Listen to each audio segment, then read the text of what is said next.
ఒక్కసారి మనం ఆలోచిస్తే ఇప్పుడున్నటువంటి ప్రధానమంత్రి ఏ ఏ దేశాలకు వెళ్ళాడు, ఆ దేశాలకు వెళ్ళినప్పుడు ఇండియన్ ఇంట్రెస్ట్ల కోసమా, జాతి ప్రజల కోసమా, లేకపోతే తనకు ప్రయోజనం ఇచ్చేటువంటి అదానీ కోసమా అని మీరు చెక్ చేస్తే ప్రతి విజిట్ వెనకాల అదానీ ప్రయోజనం అనేది ఉంటుంది.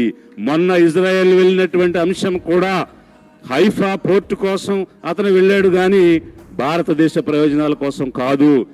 లైఫ్ ఇన్సూరెన్స్ కార్పొరేషన్ని మెడలు ఉంచి ఫైనాన్స్ డిపార్ట్మెంట్, నీతి ఆయోగ్ వాళ్ళ మీద ఒత్తిడి చేసి, DFS department of financial services ఒత్తిడి చేసి 5,000 కోట్లు ప్రపంచంలో ఎక్కడ ఏ బ్యాంకు లోన్ ఇవ్వడానికి ముందుకు రాకపోతే, అతని పరపతి పోతే, క్రెడిబిలిటీ లేకపోతే ఎవడు రూపాయి ఇవ్వడం లేదని 5,000 కోట్లు ఎల్ఐసి నుంచి ఇప్పించిన తర్వాత ఆ 5,000 కోట్లు ఎల్ఐసి నుంచి తీసుకున్న డబ్బు ఇజ్రాయెల్లో ఉన్నటువంటి హైఫా పోర్టులో ఇన్వెస్ట్ చేశాడు. కాబట్టి హౌతీస్ ఆ హైఫా పోర్టుని పేల్చేస్తామని టెర్రరిస్టులు కాల్ ఇచ్చిన సందర్భంలో ఈ ఇన్వెస్ట్మెంట్ ఏమైపోద్దో, నాకు నిరంతరంగా విమానాలు ఇచ్చి అన్ని రకాల సౌకర్యాలు కల్పించి ప్రతి అడుగుకి మడుగులెత్తున్నటువంటి అదానీ కోసం, ఆ పోర్టుని కాపాడటం కోసం, పెట్టిన ఇన్వెస్ట్మెంట్స్ దెబ్బతినకుండా ఉండడం కోసం ఇజ్రాయెల్ వెళ్ళి వాళ్ళతో సయోధ్యలో ఉన్నటువంటి పరిస్థితి కనిపిస్తుంటే ఇది కరప్షన్ కాదా?